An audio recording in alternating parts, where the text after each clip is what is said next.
Hello my fellow paint monsters, I'm Aga and this is Hungry for Paint, a channel about handmade watercolor paints. Today I would like to show you some watercolors from Honeycolor Paints based in the USA. I was lucky enough to win 2 halfpence of their watercolors in a giveaway, the seed rims and peanut butter, and I talked to Paige, and along with the giveaway prize she sent me some samples of other colors to show you in my video. So that was super nice and super cool.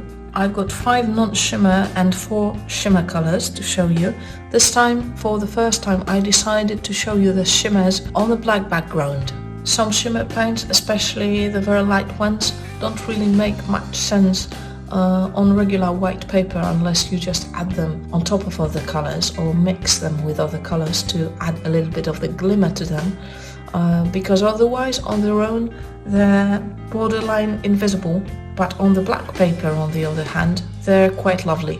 So I used that last column on my sheet, painted over it with a black Posca pen, and we'll see how it turns out. These paints re-wet pretty much instantly. They're well pigmented and they flow well. They layer very nicely. You can see that most of them move quite a lot on the wet paper in the dispersion test.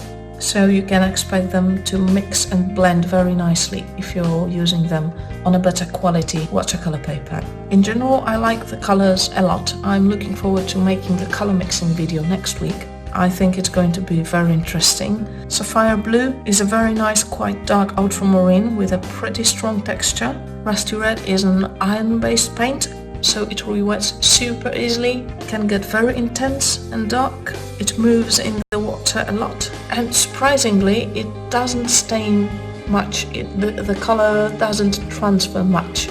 Usually reddish hematite and iron oxide colors transfer quite a lot, but this one doesn't, so this is nice. In general, most of these colors don't transfer, only Poppy Pink does, so you need to be a little bit careful with it if you're working in a sketchbook, otherwise they're good to go.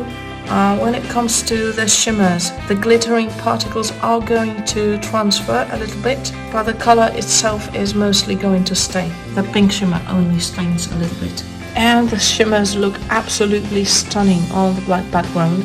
Pink shimmer looks more pink on a white background, while on the black background it's a lot more peachy and yellowish. I suppose that it's because the shimmer itself it's more on the gold side, it's more yellow than the base paint, so that's mainly what becomes visible on the black background.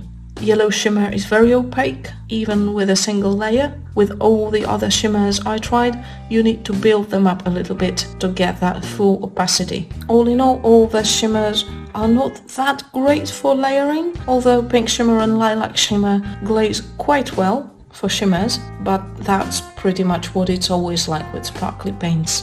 But I think they're wonderful for adding special effects and little shiny accents to your painting.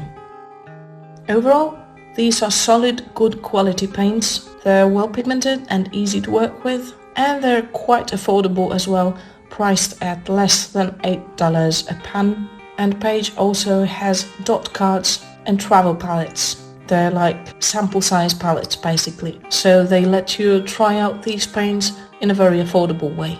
If you like what you see, definitely I think you should give them a go. Okay, this is everything I've got for you today. Next week there's going to be a color mixing video featuring Honeycolor Paints. Make sure to visit Hungry for Paint on Instagram on Wednesday for a sneak peek. And if you like this video, press the like button, subscribe to my channel so you don't miss my future videos, and you can always support Hungry for Paint on Ko-fi. Thank you for watching, and I hope to see you next week. Bye bye!